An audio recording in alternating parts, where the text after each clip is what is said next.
Hello and welcome to my reaction to the new Mortal Kombat trailer. Before I start, please do hit that subscribe button and comment on what you thought of the trailer below. First learned about this 7 years ago on a mission in Brazil to capture a wanted fugitive. When we got there, it tore through our unit in seconds. Let's start with the CGI.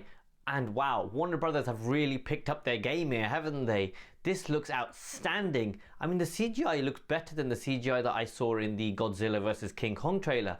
Don't you think that? If you think differently, let me know. Some of the sequences, such as Sub-Zero turning the blood into ice, looks so well rendered that it almost feels like it's actually real. What the trailer suggests is that the plot of the movie is going to be the same as the original, where there's going to be some sort of tournament held where they're going to fight off against each other to the death.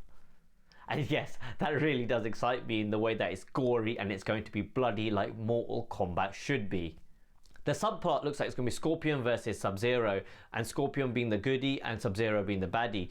Now, I hope that they focus quite a lot on these two characters in terms of how they build them up, because I feel like this will be one of those culmination fights. I'm not saying it'll be the final fight, but hopefully it'll be one of those fights which really does kick on a few times before they really have that final showdown.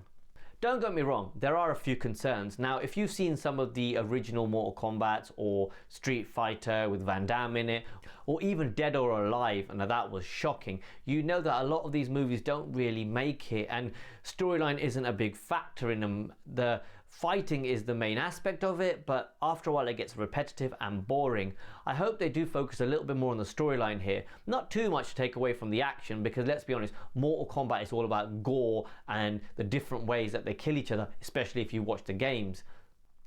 One of the things that became quite evident quite quickly from the trailer is that they are going to focus on the origins of some of the characters, and that's brilliant. It will really add depth to who you want to see win or lose. Now, I really like what they're doing with Kano, and I hope that that develops a lot in this movie. Finally, the one thing I'm going to say is I really hope at some point they go, Kano wins, Sub-Zero wins, and really focus on those amazing lines that you used to get from the games. Let me know what you thought of the trailer in your comments below, and if you're excited for this movie, and do hit that like button because it does help. And thank you very much, and I'll see you on my next reaction.